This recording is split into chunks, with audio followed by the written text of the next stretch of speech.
बिगर स्वार्थ से और सामने वाले को मैं क्या दे सकता हूँ इस जीवन में, ये मेरा मुख्य लक्ष्य रहता है। मैंने घर घर जाके शिक्षा की अलग जगाई और उसी के कारण मुझे अक्षर मित्र पुरस्कार से राजस्थान गवर्नमेंट ने भी सम्मानित किया। आज इस तहसील के अंदर मैं अभी चाहूँ कि मुझे एक साथ 10,000 स्टूडेंट्स और लोगों को इकट्ठा करना है तो मैं 2 दिन के अंदर 10,000, 20,000, 25,000 स्टूडेंट्स को मैं इकट्ठा कर सकता हूँ, क्योंकि मैंने उनकी सेवा की है। मैंने इस क्षेत्र के अंदर बहुत सारा काम किया है। कोई समाज ऐसा नहीं है जिसमें मैंने कुछ न कुछ नहीं किया है। मैं हमेशा अनवरत रूप से व्यक्तियों की सेवा करता हूँ। मेरे यहाँ पे कई गरीब बच्चे भी पढ़ते हैं, उनसे जहाँ बात आती है तो मैं कभी भी उन बच्चों से फीसेस वगैरह उनको जैसा होता है मैं चाहता हूँ वो पढ़ जाए। और कई बच्चे आज उसकी दुआएं भी देते हैं, उनके माता पिता भी दुआएं देते हैं, और यही सबसे बड़ा उनका आशीर्वाद होता है। यही मैं हमेशा मांगता रहता हूँ प्रभु से भी। मैंने मेरे जीवन में कभी हार स्वीकार नहीं की, और जीवन में जो व्यक्ति हार स्वीकार नहीं करता है उसको दुनिया का कोई भी व्यक्ति नहीं रोक सकता। और 25% को हम थाली में सजा कर उनको हम सीख दे, या एनालिसिस कर लो, आप भी पत्रकार हो, आप हो, सब हमारे लीडर भी जानते हैं। मैं तो इतना कॉन्फिडेंस से कह सकता हूँ कि मेरा टिकट आउट होते ही दूसरी पार्टियों की हवा निकल जाएगी, कि पार्टी मेरी माँ है। जिस पार्टी ने मुझे सम्मान दिया है उस पार्टी के लिए हम जीवन भर जब तक हैं तब तक काम करते रहिए। पद तो अपने आप आते और जाते, पद में क्या है। और पार्टी मुझे अगर इस लायक समझेगी और यदि पार्टी मुझे टिकट देगी तो निश्चित रूप से मैं पार्टी को बिल्कुल आश्वस्त करके कह सकता हूँ इस सीट को निकाल के ले जाऊंगा। क्योंकि मैं नहीं ले जाऊंगा, यहाँ की जनता ले जाएगी। यहाँ की जनता भयंकर परेशान है, मतलब कंप्लीटली ये बात कह रहा हूँ कि मैं इस बार जीतूंगा जीतूंगा जीतूंगा, मुझे कोई नहीं हरा सकता। ये पूरा बेल्ट सूखा पड़ा है, चाकम का पानी आ सकता है यहाँ पे। इस तहसील के अंदर एक भी ऐसा कोई कारखाना, ऐसा कोई प्रोजेक्ट गवर्नमेंट से कोई किसी ने लाने की कोशिश नहीं की कि यहाँ पे बच्चे नौकरी लग जाएंगे। आज की तारीख में मैंने इस संस्था को चला रखा तो करीब 150 कर्मचारी मेरे यहाँ एम्प्लॉइज है। मुझे मौका मिला, हर गरीब की सेवा होगी, हर बच्चे को एजुकेशन की तरफ, जो आज एजुकेशन की जो वातावरण है उससे ज़्यादा तहसील के हर कोने में के अंदर हम एजुकेशन का वातावरण पैदा करेंगे। उनको बहुत जरूरत थी और हॉस्पिटल की जमीन थी, और उसका जब विवाद खड़ा हुआ तो मैं पहला व्यक्ति था। उस समय पूरी बिल्डर बंद रही और राव रिपोर्ट में जो मीटिंग हुई उसमें कोई नेता नहीं आया, सब घर में सो गए। लेकिन मैं अकेला व्यक्ति ऐसा था जो बिल्डर के लिए मैंने वहाँ जाके आवाज उठी। और आज भी मैं उस पक्ष में रहता हूँ कि जहाँ बिल्डर का भला हो, जहाँ नगर का किसी बात समाज का भला हो, उसके लिए तो खड़ा रहना चाहिए, हर व्यक्ति को खड़ा रहना चाहिए। नमस्कार, मैं लोकेश मेड़रिया और आप देख रहे हैं हमारा खास कार्यक्रम शख्सियत। आज हमारे साथ मौजूद है एक ऐसी शख्सियत जो किसी परिचय का मोहताज नहीं है। क्षेत्र चाहे शिक्षा का हो, सामाजिक हो या फिर हो राजनीति, हर जगह इन्होंने एक अपनी अमिट छाप छोड़ी है। एक किसान घर में जन्मे और एक ग्रामीण क्षेत्र से बचपन बिताने वाले, खेत खलिहान और गलियों में अपना बचपन बिता करके एक संघर्षशील जीवन व्यतीत करते हुए आज इस मुकाम पर पहुंचे हैं ये। और ये शख्सियत हमारे साथ मौजूद हैं जो आज वर्तमान में बिंडर में विभिन्न शिक्षण संस्थाओं के संचालक भी हैं और राजनीति में भाजपा से नेता भी हैं। तो सबसे पहले तो आपका स्वागत और धन्यवाद करना चाहूँगा कि आप अति व्यस्त होते हुए भी आज उन्हें हमको समय दिया, इसके लिए मैं बहुत बहुत धन्यवाद करना चाहूँगा। और सबसे पहले बात हम राजनीति से पहले शिक्षा की करते हैं। तो सर, पहला सवाल यह है कि सुना है कि आपको तत्कालीन प्रधानमंत्री श्री अटल बिहारी वाजपेयी जी और तत्कालीन राष्ट्रपति R.K. नारायण के द्वारा भी आपको सम्मानित किया गया था। वो कौन से काम थे और वो जो पल थे वो आपके लिए ही नहीं बल्कि संपूर्ण मेवाड़ के लिए गौरवान्वित करने वाले थे। उन पलों को, उन क्षणों को याद कर आप आज क्या महसूस करते हैं? उन क्षणों को तो मैं बहुत अच्छा महसूस करता हूँ कि मैंने जो पुण्य का काम किया, क्योंकि मेरा जीवन एक टीचर के रूप में, फिजिकल एजुकेशन टीचर के रूप में शुरू हुआ और मैंने इस क्षेत्र के अंदर देखा कि सबसे पहले सबसे विडंबना जिस बात की थी वो महिला शिक्षा की थी। पूरे क्षेत्र के अंदर शिक्षा का अभाव था और महिला का नगण्य था। ऐसी स्थिति के अंदर मैंने शिक्षा का बीड़ा उठाया और मैंने 13 साल तक मैंने गवर्नमेंट नौकरी करने के बाद भी मैंने इस्तीफा देकर मैंने शिक्षा के क्षेत्र में अपना काम शुरू किया। और उसके अंदर मैंने खास तौर से इस क्षेत्र के अंदर जनजाति जो हमारा बेल्ट है उसमें कम से कम 70% इस तहसील की आबादी जनजाति की है और उनमें शिक्षा का जब मैंने देखा तो बिल्कुल नगण्य सा शिक्षा का वातावरण था। महिलाएं नहीं पढ़ती थी और जनजाति के अंदर तो बच्चे भी नहीं पढ़ते थे। ऐसी स्थिति के अंदर मैंने अपनी शिक्षण संस्था बिल्डर में शुरू की और इन बच्चों को, जो आपने अभी मुझे प्रश्न किया है, प्रधानमंत्री, राष्ट्रपति, क्योंकि मेरे जीवन में एक लक्ष्य रहा, मैं जो भी काम करता हूँ वो तल्लीनता से, बिगर स्वार्थ से और सामने वाले को मैं क्या दे सकता हूँ इस जीवन में, ये मेरा मुख्य लक्ष्य रहता है। और उसी लक्ष्य को लेकर मैं जो बच्चियाँ जनजाति बेल्ट के अंदर बकरियाँ चराने वाली, खेती करने वाली, मजदूरी करने वाली, उन सब बच्चों को मैं कलेक्ट करके और उनके माता पिता को समझाकर मैंने उनका एक रेजिडेंशियल स्कूल शुरू किया। और वो रेजिडेंशियल स्कूल भी क्या है कि गवर्नमेंट का एक लोअर लिटरेसी के अंदर इंडिया गवर्नमेंट का प्रोग्राम चलता था, उस प्रोग्राम के प्रोजेक्ट को मैं लाया और उस प्रोजेक्ट के अंदर मैंने जो इस क्षेत्र के अंदर काम किया उन बच्चों को लाकर आज मुझे इस बात का फक्र है कि सैकड़ों बच्चियों को यहाँ पे पढ़ाकर, क्योंकि पहली क्लास के अंदर उनको लाना, क्योंकि पढ़े लिखे तो उनके पास थी नहीं, और पहली के बाद उनके जो रिजल्ट्स सामने आए तो इंडिया गवर्नमेंट ने, जिस समय अटल बिहारी वाजपेयी प्रधानमंत्री थे, और इंडिया गवर्नमेंट ने यहाँ का निरीक्षण करवाया हमारी उन बच्चों के लिए। जब उनका निरीक्षण हुआ, कमिश्नर, उदयपुर संभाग के कलेक्टर और डायरेक्टर दिल्ली से यहाँ आए और जब उन्होंने मेरी उस बच्चों को देखा तो वह आश्चर्यचकित हुए और उन्होंने सबने निर्णय लेके इन बच्चों को और मुझे प्रधानमंत्री के पास 26 जनवरी को वहाँ मुझे बुलाया गया। इन बच्चों की परफॉर्मेंस राष्ट्रपति, प्रधानमंत्री, उपराष्ट्रपति सबके सामने इन बच्चों का प्रदर्शन किया हुआ और उसके बाद प्रधानमंत्री जी ने खुश होकर मुझे, जो ये आज मेरे जो घड़ी बंधी हुई है, ये प्रधानमंत्री जी अटल बिहारी वाजपेयी ने ये मुझे दी है, जिसमें उनका ऑटोग्राफ्स है और अशोक चक्र है।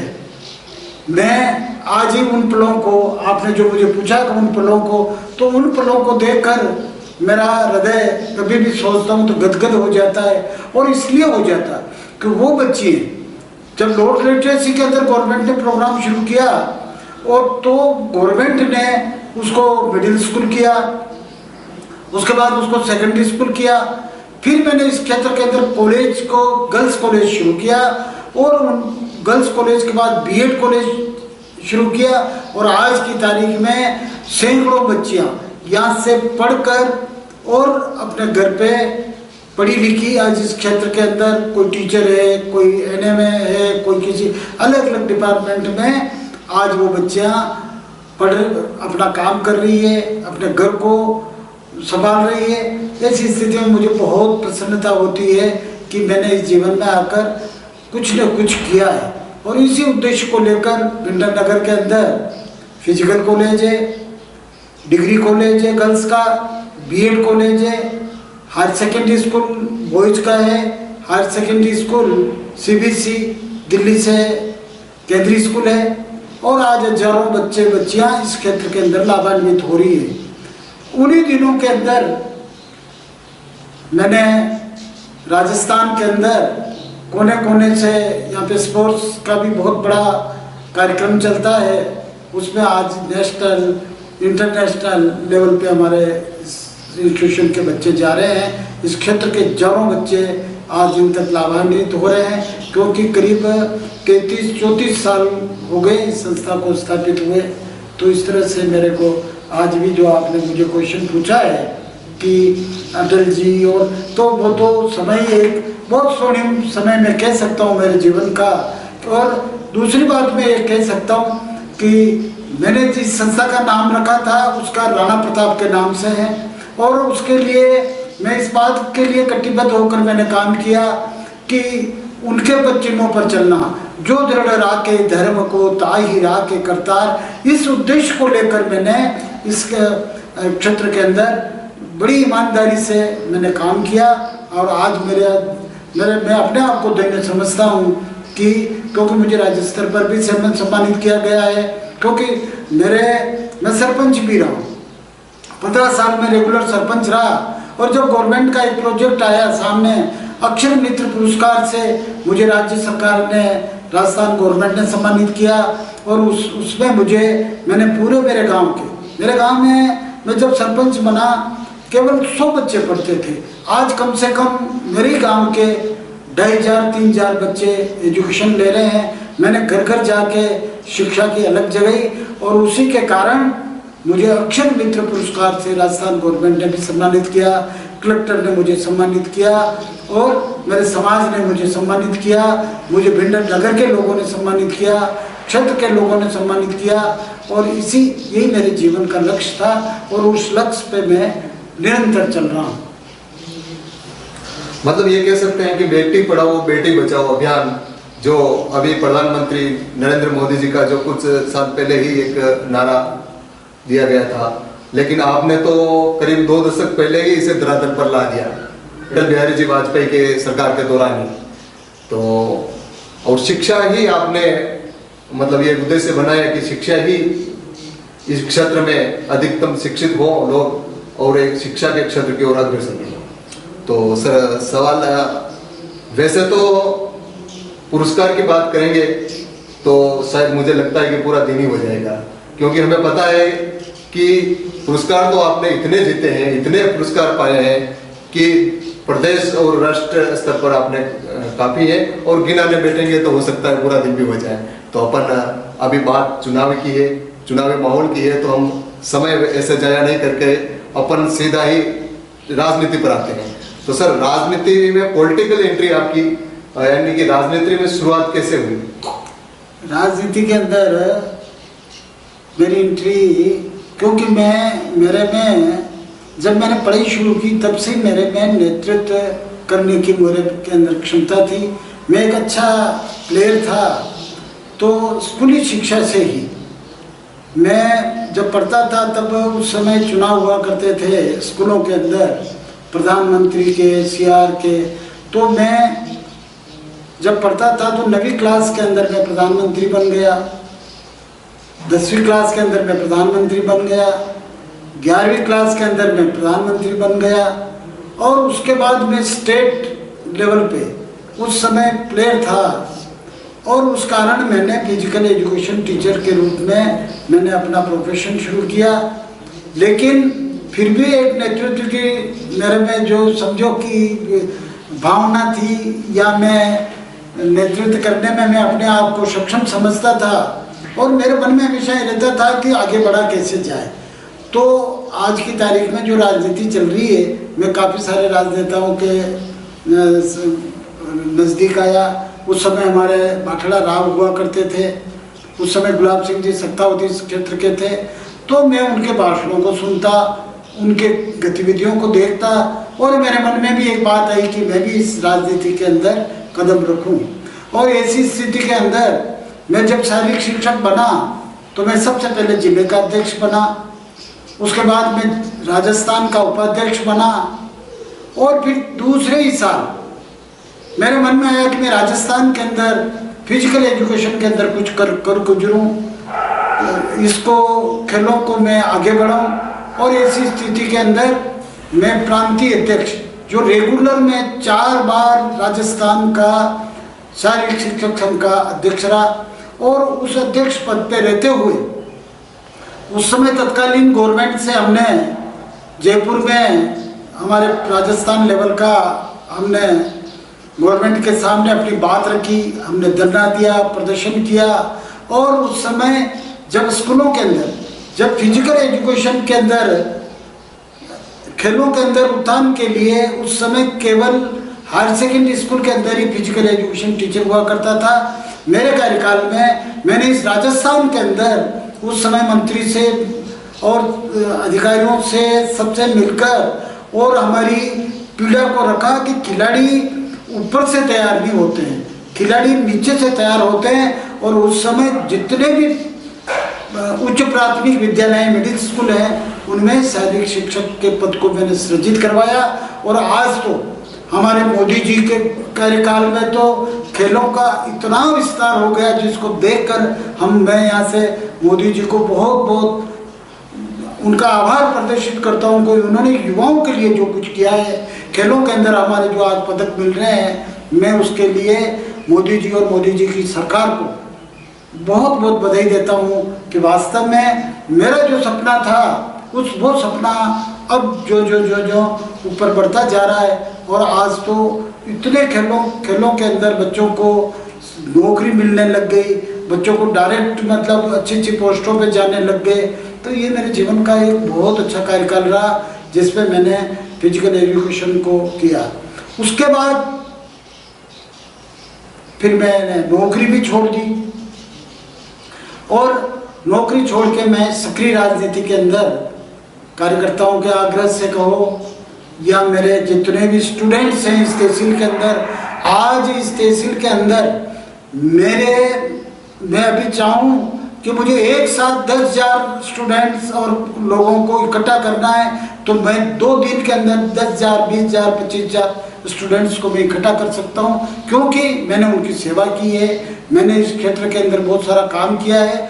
और फिर मैंने सबसे पहले राजनीति में प्रवेश किया, और मेरे गांव का, जिस गांव का मैं रहने वाला हूँ, बांसड़ा गांव है, उसका मैं रहने वाला हूँ। वहाँ पे मैं रेगुलर 15 साल तक सरपंच का पद संभाला।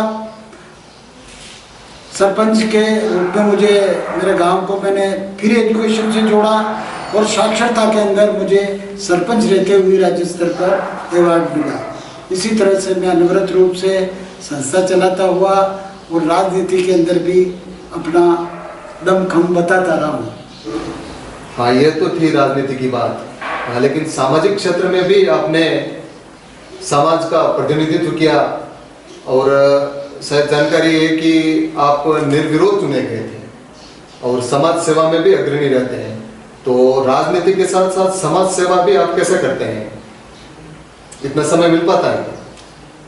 ऐसा है कि व्यक्ति अगर सोचता है तो वो सब कुछ कर सकता है। जब एक सामाजिक प्राणी है तो मेरे मन में जो आपको मैंने जो बताया, बच्चों के लिए और शिक्षा के, तो स्वाभाविक है कि मैं एक सामाजिक प्राणी, और समाज में क्या हो रहा उसके ऊपर भी हमेशा मेरी नज़र रही। और उसमें ये किया है मैंने कि हर समाज से मैं जुड़ा रहा। कोई बिरादरी, कोई समाज ऐसा नहीं है जिससे मैं नहीं जुड़ा रहा। लेकिन जिस समाज से मैं बिलोंग करता हूँ, मेनारिया ब्राह्मण समाज से, तो मेनारिया ब्राह्मण समाज का इस क्षेत्र के अंदर खास तौर से मैं कह सकता हूँ कि इस चित्तौड़ लोकसभा के अंदर, चाहे बल्लभनगर ले लो, मावली ले लो, बड़ी सादरी ले लो, निम्बाड़ा ले लो, चित्तौड़ ले लो, उदयपुर ले लो, इन सब में, छोटी सादरी ले लो, प्रतापगढ़ ले लो, इस पूरे क्षेत्र के अंदर इसका बाहुल्य, इंदौर और बड़े बड़े शहरों तक ये जाति फैली हुई है। लेकिन मैंने इन कार्यों को देखकर, जब हमारे समाज ने इकट्ठा होकर मुझे बुलाया कि आपको समाज का अध्यक्ष का दायित्व संभालना पड़े। मैंने खूब मना किया क्योंकि मुझे इतना टाइम नहीं मिलता है, लेकिन फिर भी समाज के लोगों को, पंचों को मना नहीं कर पाया और मैं अखिल भारतीय बनेरा समाज का अध्यक्ष, निर्विरोध अध्यक्ष रहा। ऐसा मेरे समाज में कभी नहीं हुआ कि कोई निर्विरोध अध्यक्ष बने। हमेशा चुनाव होते हैं, हमेशा हर व्यक्ति की इच्छा होती है, लेकिन हमेशा मेरे जीवन में ये रहा। जैसे मैंने पहले ही बताया कि मैं फिजिकल एजुकेशन के अंदर प्रदेश अध्यक्ष बना, तो उस समय भी मैं निर्विरोध बना। एक बार चुनाव लड़ा, उसके बाद निर्विरोध बना 3 बार। उसके बाद मैं मेरे गांव का सरपंच बना, तो भी हमेशा गांव वालों ने आके मुझे कहा, तभी मैं सरपंच बना। तो मैं समाज से जुड़ा हुआ हूँ, हर समाज से जुड़ा हूँ, हर समाज का काम करता हूँ, हर समाज का व्यक्ति मेरे पास आता है, क्योंकि जो एक एजुकेशन की संस्था चलाते हैं तो उसमें तो हर समाज जुड़ा हुआ है। और ख़ास तौर से मैंने एजुकेशन के अंदर जो बात की है कि मैंने महिला शिक्षा के ऊपर बहुत जोर दिया, क्योंकि इसलिए दिया कि उदयपुर उस समय में, उदयपुर के अंदर शिक्षा की व्यवस्था यहाँ से 70 किलोमीटर 80 किलोमीटर दूर पड़ता है, तो गर्ल्स जो बच्ची थी या बच्चा था, वो उदयपुर गरीब लोग वहाँ पे जाके पढ़ा नहीं सकते थे। ऐसी स्थिति में मैंने ये सब यहाँ एजुकेशन का भी किया, और एजुकेशन के लिए मैंने राजनीति में भी सामाजिक काम भी मैंने खूब किए हैं। समाज का किया है, अदर समाज में किया है।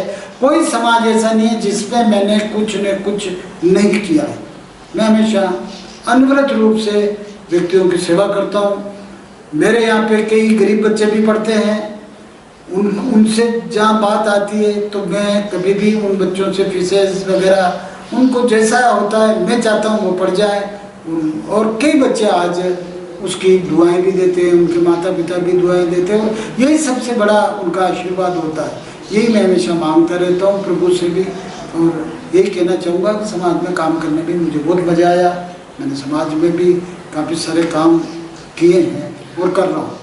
आप ये बता रहे हैं कि महिला या बालिका शिक्षा को ही आपने ज़्यादा मतलब तवज्जो दी, लेकिन ये नहीं लगता आपको कि कहीं न कहीं कि इस वल्लभनगर विधानसभा में कोई कॉलेज नहीं था, तो सबसे पहले बच्चों के लिए भी कॉलेज शायद मेरे ख्याल से तो यही था।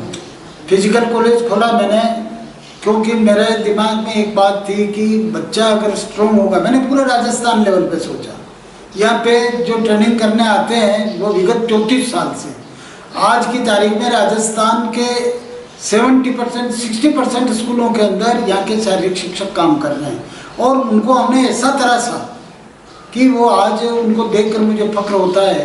कई टूर्नामेंट, स्टेट नेशनल के टूर्नामेंट्स में उनको मैं जब देखता हूँ, और यहीं के छात्र इतने बढ़िया। अभी मैं आपको लेटेस्ट जो बताता हूँ कि अभी 2 बच्चे जो शारीरिक शिक्षक है वो राज्य स्तर पर सम्मानित हुए, वो यहीं के मेरी संस्था के स्टूडेंट हैं, कई विदेशों में हैं, कई अच्छी पोस्टों पे। तो भाई यही हमारे जीवन का लक्ष्य था कि हम समाज को बढ़ावें, और इतनी दूरी के कारण गरीब आदमी बाहर नहीं जा सकता, इसलिए मैंने ये शिक्षण संस्थाएं खोली। और आज अनवरत रूप से मैं तो ये कहता हूँ कि अभी तक 34 साल के अंदर किसी अखबार वाले ने, किसी टीवी वाले ने, किसी भी राजनीतिक व्यक्ति ने, जबकि मैं राजनीतिक में हूँ और रहा, लेकिन एक भी व्यक्ति ने कभी इस बात के लिए नहीं कहा कि ये संस्था खराब है, या इस तरह का यहाँ खराब है, या गर्ल्स का मैटर है। और इस बात की जानकारी पूरे एरिया से, इस बिंडर के बच्चे से, इस क्षेत्र के बच्चे को पूछा जा सकता है। अगर एक जना भी अगर ये कह दे कि मैंने कोई जीवन में गलत काम किया है, तो मैं स्टेशन को छोड़ने के लिए तैयार हूँ। मैंने खूब काम किया है। मतलब राजनीति में होते हुए भी शिक्षा के क्षेत्र में आपने अग्रणी ले जाने, इस क्षेत्र को अग्रणी ले जाने का काम किया है, और वह भी बेदाग तरीके से। सर, अगला प्रश्न राजनीति से ही शुरू करते हैं। भारतीय जनता पार्टी ने वल्लभनगर विधानसभा से 2013 में आपको टिकट दिया, सफलता हालांकि नहीं मिली, लेकिन उसके पीछे आप क्या कारण मानते हैं और क्या सोचते हैं? देखो, कारण तो ये कि मुझे भारतीय जनता पार्टी ने यहाँ पे टिकट देकर जो जिस तरह का मेरा सम्मान किया, पहले तो मैं भारतीय जनता पार्टी के उन योद्धाओं को, उन लोगों को नमन करता हूँ कि उन्होंने मेरे कार्य को देखकर, क्षेत्र के अंदर मेरी छवि को देखकर उन्होंने मुझे टिकट दिया। लेकिन यदि वो टिकट मुझे 6 महीने पहले मिलता, क्योंकि उस समय मेरे को फॉर्म भरने से एक दिन पहले अगर मेरा टिकट डिक्लेयर हुआ और उस समय यहाँ के एजेंस रणधीर सिंह जी भिंडर पहले एमएलए का चुनाव लड़ चुके थे और उन्हीं के लड़ने की चल रही थी, और उनका टिकट कटने के बाद मुझे अगर एक दिन पहले टिकट दिया, फिर भी मैंने बहुत अपने दिल से उसको मैंने काम लिया और मैंने पार्टी का काम किया। लेकिन मेरे को टिकट मिलते ही पूरी पार्टी महाराज साहब के साथ चली गई, लेकिन मेरे साथ जो बीजेपी के स्तंभ थे, जो बीजेपी को चाहने वाले लोग थे, जो बीजेपी के प्रति पूर्ण रूप से आस्था रखते थे, उन लोगों वो लोग मेरे साथ रहे, अभी भी आज भी मेरे साथ हैं। और उन लोगों ने हमने मिलकर चुनाव लड़ा और चुनाव का जो रिजल्ट्स रहा है वो आप लोगों के सामने है। लेकिन मैंने मेरे जीवन में कभी हार स्वीकार नहीं की, और जीवन में जो व्यक्ति हार स्वीकार नहीं करता है उसको दुनिया का कोई भी व्यक्ति नहीं रोक सकता। और उसी बात को लेकर मैं अपने कर्म के प्रति जागरूक होके और मैंने पार्टी के काम को करना शुरू कर दिया। और जस्ट उसके बाद लोकसभा का चुनाव हुआ। लोकसभा के चुनाव के अंदर हमारे यहाँ से लोकसभा का सदस्य जीते। उसके बाद चुनाव आया इस तहसील के अंदर नगर पालिका कानौर का, बहुत बड़ा संघर्ष था। नगर पालिका कानौर का चुनाव हम फिर जीते और अपना चेयरमैन बनाया। फिर उसके बाद पंचायत राज के चुनाव आए। पंचायत राज के चुनाव के अंदर इस तहसील के, इस विधानसभा क्षेत्र के अंदर, वल्लभ नगर के अंदर 2 पंचायत समिति थी। एक वल्लभ नगर भिंडर थी और दूसरी कुरा बड़ौर बन गई थी। तो जब 2 प्रधानों का चुनाव साथ आ जाना, एक पंचायत समिति बन जाना, फिर भी हमने उसको चैलेंज के रूप में लिया और कुराबड़ पंचायत समिति का प्रधान फिर भारतीय जनता पार्टी का बनाया और वल्लभ नगर तहसील का उप प्रधान बनाया। उस समय जो वोटों का अगर रेशो की बात करें तो जो मैं चुनाव लड़ा उस समय मुझे 22-23 हजार वोट मिले थे। और उसके बाद पंचायत समिति के अंदर 44,000 वोट हमने बीजेपी को खड़ी करके, और 44,000 वोट जिसमें दोनों नगर पालिका ने और 16 पंचायतों की जो पंचायत समिति जो हमारी कुराबड़ की थी वो भी इसमें प्लस नहीं है। इट मीन्स मैं जीत के ऊपर चला गया था। उस समय 55,000 के करीब 55-56-57,000 में जीत रहा था। आप सोच लें कि दोनों नगर पालिका माइनस है, कुराबड़ का भी इसमें प्लस नहीं है, और 44,000 वोट हम उस समय लाए। क्योंकि उस समय हमारे प्रधानमंत्री जी ने, जब हमारा सदस्यता अभियान चल रहा था, आज आप जांच करें, मैंने उस समय 17,000 लोगों को मैंने भारतीय जनता पार्टी के सदस्य बनाए अपने बुत्ते पे, और मेरे जो 7 कार्यकर्ता थे सब लोगों ने कंधे से कंधा मिलाकर हम लोगों ने काम किया। उसके बाद जब 5 साल मैंने, जब चाहे रैली हो, चाहे मीटिंगें हो, चाहे बड़े नेताओं के यहाँ पे मीटिंग्स हो, सबको मैंने 5 साल तक दिल से और पार्टी को ऐसी जगह खड़ी कर दी कि नेक्स्ट पार्टी बीजेपी की जीतेगी जीतेगी जीतेगी, ऐसा संकल्प लेके मैंने अपने कार्य को 5 साल तक किया। लेकिन कभी कभी क्या होता है कि भाग्य भी बहुत बड़ी चीज़ होती है, और उससे मुझे जब टिकट आउट हुआ तब मुझे मालूम पड़ा कि मेरा टिकट, जिस कार्यकर्ता को 2 महीने पहले मैं पार्टी में लाया हूँ, जिस कार्यकर्ता का जो उस चुनाव में हमारे खिलाफ चला गया था, उसको मैं पार्टी में लाया। और आप देखो, आप विचार करो कि 2 महीने बाद उसको टिकट दे दिया गया। फिर भी एक पार्टी का सच्चा सिपाही वही होता है, पदों के पीछे नहीं दौड़ता है। और मैंने उस समय भी उनके साथ कंधे से कंधा मिलाकर मैंने पार्टी का काम किया, न मैंने विरोध किया, न मैंने ऐसी कोई बात की पार्टी के खिलाफ, और मैं अपना अनवरत रूप से पार्टी का काम करता रहा। उसके बाद फिर वो व्यक्ति आया, वो 46-47 वोट लाया, कितने 2000 वोट ज़्यादा लाए, जबकि मेरे पास ऑलरेडी 55-60 वोट थे और काउंट करके बता सकता हूँ मैं। लेकिन ठीक है, जब विधि विधान होता है वही होता है। तो मैं उस व्यक्ति के साथ जुड़ गया जिसको पार्टी ने टिकट दिया। जब वापस चुनाव आया, अभी उपचुनाव, उस व्यक्ति का टिकट काट के और फिर एक ऊपर से और आ गया, बात समझ के बाहर हो गई। उस व्यक्ति को टिकट मिला, फिर भी हमने तो खुशी जाहिर की।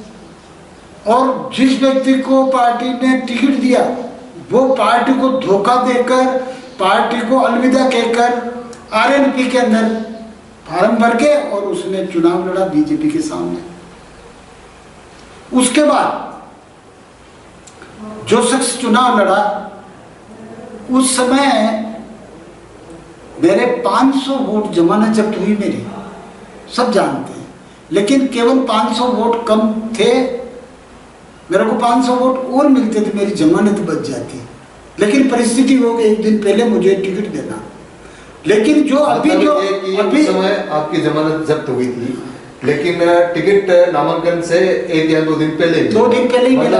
इससे जो नाराज चल रहे थे उन रूठों को मनाने का समय नहीं मिल पाया। बिल्कुल भाई, मेरे को मिलता था, मैं तो सबको यही कारण बता रहे हैं। बिल्कुल।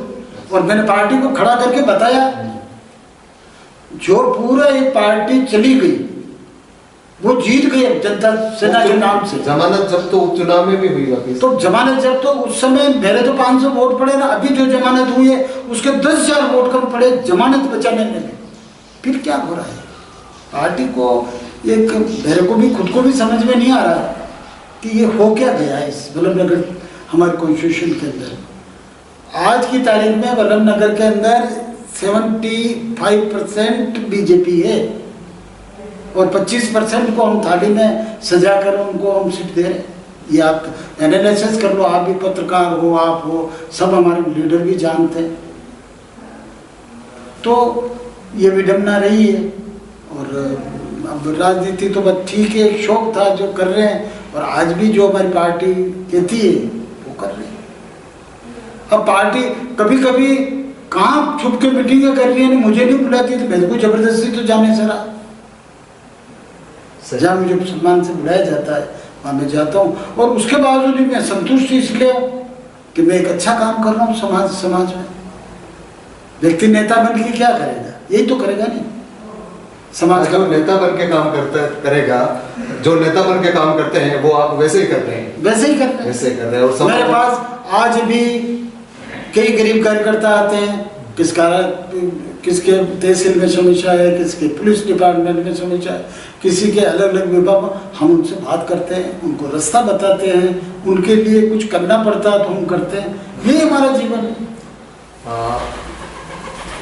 अभी आपको चुनाव होने हैं विधानसभा के, और आपको भी दावेदार माना जा रहा है।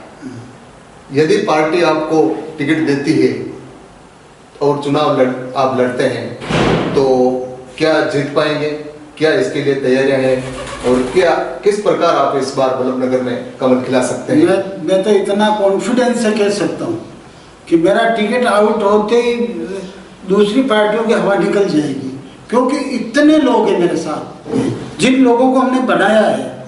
आज हर जगह पे देख लो, आप सर्वे कर लो, हजारों स्टूडेंट्स हमारे बैठे हुए हैं, महिलाएं बैठी हुई है, जिन बच्चों को हमने पढ़ाया है, जिनको हमने लिखाया, काबिल बनाया है। मैं जानता हूँ, आज मुझे वो सब कहते हैं, जिधर भी जाता हूँ, साहब इस बार तो आप करिए। मैंने कहा देखो, मैं पार्टी का एक बधा हुआ आदमी हूँ। मेरे को कई बार ऐसे भी मेरे सामने आए कि आप उस पार्टी में चले जाओ, उस पार्टी में चले जाओ। मैंने एक लाइन अभी भी मंच पे, अभी एक इस पार्टी को जोड़ने के लिए हमने अभी एक मीटिंग की, जिसको आपने देखा होगा आज से 7-8 दिन पहले, 10 दिन पहले, हाँ केदारिया में। और उस मीटिंग में भी मैंने यही कहा कि पार्टी मेरी माँ है, जिस पार्टी ने मुझे सम्मान दिया है उस पार्टी के लिए हम जीवन भर जब तक हैं तब तक काम करते रहेंगे। पद तो अपने आप आते हैं और जाते हैं, पद में क्या है। और पार्टी मुझे अगर इस लायक समझेगी और यदि पार्टी मुझे टिकट देगी तो निश्चित रूप से मैं पार्टी को बिल्कुल आश्वस्त करके कह सकता हूँ कि सीट को निकाल के ले जाऊंगा। क्योंकि मैं नहीं ले जाऊंगा, यहाँ की जनता ले जाएगी। यहाँ की जनता भयंकर परेशान है, क्योंकि उनके सामने रोज कैंडिडेट वो आ गया, वो चला गया, वो आ गया, वो चला गया। तो क्या क्या आप सोचते हैं लोगों को कितनी निराशा होती है, कार्यकर्ताओं को कितनी निराशा होती है। फिर भी मैं हर कार्यकर्ता से जुड़ा हुआ हूँ, चल रहा हूँ। और जब भी पार्टी का आदेश शुरू है, हमने तो वो चीज़ नहीं की। भाई मुझे टिकट मिला तो महाराज साहब निर्दलीय खड़े हो गए। जब मेरा टिकट काट के उदयलाल को टिकट दिया तो उदयलाल निर्दलीय खड़ा हो गया। मैंने तो ऐसी कोई गुस्ताखी नहीं की पार्टी के साथ, और ना मुझे मैं करूँगा।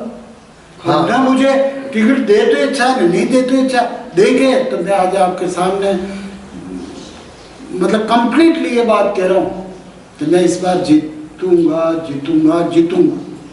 मुझे कोई नहीं हरा सकता। यदि पार्टी आपको टिकट देती है और विजय होते हैं तो फिर वल्लभनगर विधानसभा क्षेत्र की जनता के लिए आप क्या सौगात लेके आएंगे?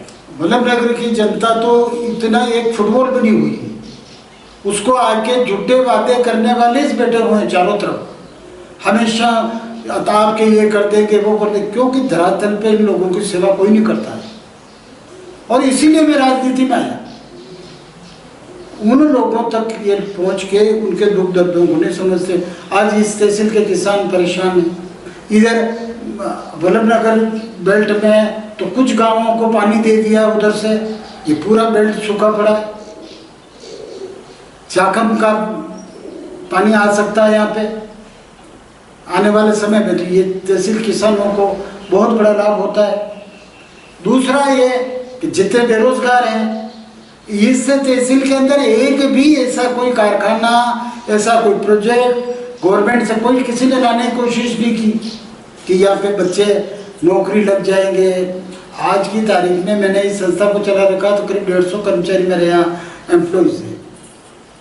तो छोटी मोटी जो कारखाने हैं, छोटे मोटे उद्योग धंधे हैं, ये लगाएंगे तो हमारे यहाँ के युवाओं को जो आज गुजरात और महाराष्ट्र और बाहर जो प्लान कर रहे हैं वो रुकेंगे, उनको यहाँ रोजी रोटी मिलेगी। कई ऐसी चीज़ें हैं इस तहसील में। लेकिन मुझे तो एक भी बात बता दीजिए कि कभी किसी ने देखा ही नहीं और चाहते ही नहीं, क्योंकि यहाँ का बच्चा होशियार हो जाएगा तो फिर वो और होशियार बताएगा नहीं। तो हम तो चाहेंगे कि ऐसे ही रहो, यहाँ पढ़े रहो और बाहर जाके कमा खाते रहो। इसलिए अगर इस तहसील के अंदर मुझे मौका मिला, हर गरीब की सेवा होगी, हर बच्चे को एजुकेशन के तरफ, जो आज एजुकेशन की जो वातावरण है उससे ज़्यादा तहसील के हर कोने में के अंदर हम एजुकेशन का वातावरण पैदा करेंगे।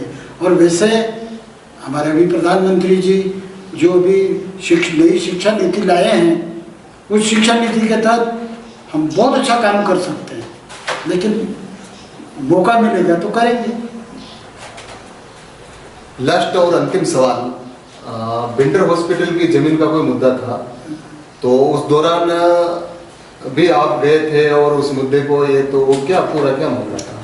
भाई बिंडर की हॉस्पिटल की जो जमीन है वो हॉस्पिटल की, हमारे स्वर्गीय गुलाब सिंह जी सत्तावत और यहाँ के नेताओं ने उस जमीन को हॉस्पिटल के लिए, और वो विवाद काफ़ी लंबे समय से चल रहा था, तो कुछ लोगों ने अपने स्वार्थ से उस जमीन को अपने नाम, उस समय ऐसी परिस्थिति थी कि उस जमीन को आज 5 जने बैठे हैं, कोई बात कर रहे हैं कि भाई ये चीज़ पंचायती चीज़ है तो किसी के एक को तो देंगे नहीं, सबको बांट के तो नहीं देंगे।